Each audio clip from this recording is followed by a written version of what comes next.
I'm an advanced learner of Mandarin, and today I want to talk to you about some of the podcasts that helped me get from intermediate to advanced. We all know the intermediate plateau is long and tricky, but these podcasts help you absorb so much more vocab and get confident with talking and understanding a wider range of topics. So let's get into it. These podcasts that I'm going to suggest today, along with others, help me to boost my vocabulary, improve my listening skills, so listening to faster, more natural Mandarin, and also help me to improve my pronunciation by using this shadowing technique. So my first recommendation is 打书中文, 打书 Mandarin. This podcast has 3 uncles who are from different places in China, and it's a really good podcast because they just discuss together a range of social, political, and sort of cultural topics that are really important and interesting. I also like this podcast because the uncles are from different places, their accents are slightly different, and their experience is slightly different. So you get a good range of listening practice, but also cultural knowledge as well. My second recommendation is Speak Chinese Naturally, which is a podcast that again talks about different topics. It also sometimes breaks down 成语, idioms and stories and things like that. It's more on the advanced end, I would say, and you need to pay to access the full transcripts of the podcast or the videos, but the quality is really, really high and it's really interesting, and you can get a lot of new information and really boost your understanding and your vocabulary. My next recommendation is Speak Chinese with Da Peng. It's a shorter podcast, so the episodes are shorter, and Da Peng, 老师, will introduce a keyword or phrase, which is a higher level word or phrase, and then break down what it means, give you some context, and then show you how it can be used in a short dialogue. And all of this is done in Chinese. So it's really good for, again, general listening practice, but also improving, adding higher level language to your vocabulary.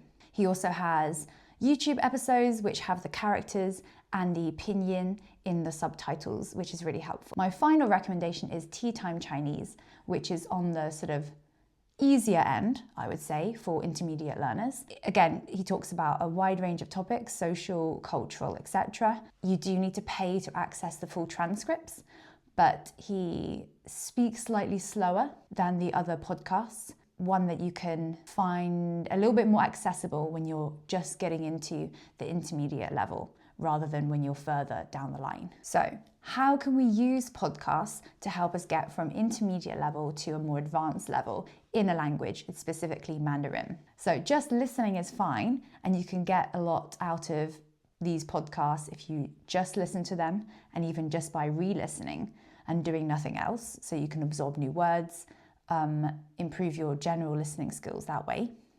But if you want to get the most out of your podcast, especially at this higher level, then these are some approaches that I would suggest. First, you can listen to an episode and just listen for the overall gist of what's being said. So you don't need to worry about not understanding everything, but just trying to see how much you can understand on the first listen. Then I would listen again and pause occasionally to pick up and check the meaning of a few keywords that you didn't understand, or some idioms or grammar structures. Make some notes, add these to your flashcards to practice them. Then I would come back to listen again to the podcast. Can you understand more now that you've checked some words, broken down a few of the sentence structures, that kind of thing? Can you understand more on the second listen? Then, if the transcript is available in full, which is really helpful if it is, you can then use the transcript as a bit of reading practice and see, can you understand more through reading? Because often, not always, but often our reading skills are stronger than our listening skills, especially when it's more natural, faster speech. So have a look at the transcript. What can you understand now by reading?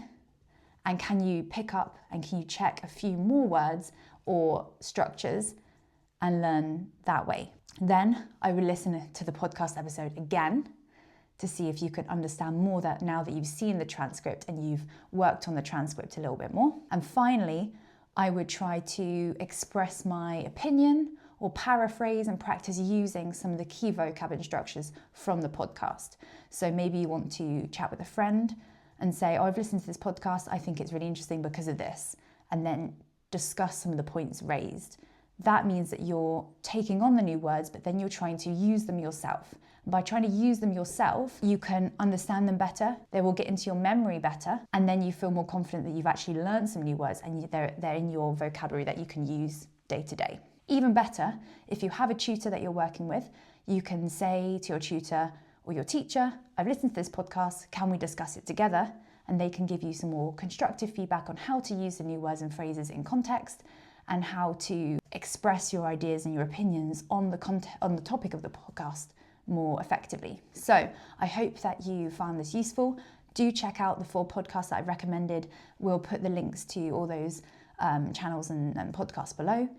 And let me know if you found them useful or if there are any other podcasts that you enjoy as an intermediate learner that you want to share with the group. If you want some more advice or any more tips or just want to have a chat about learning Mandarin at an intermediate level and how to get onto a more advanced level, you're welcome to join our school community. The link will be in the description below and you can just send me a message on there and I'll get back to you. So, hope you enjoyed this, hope you found it useful, and 下次见. See you next time.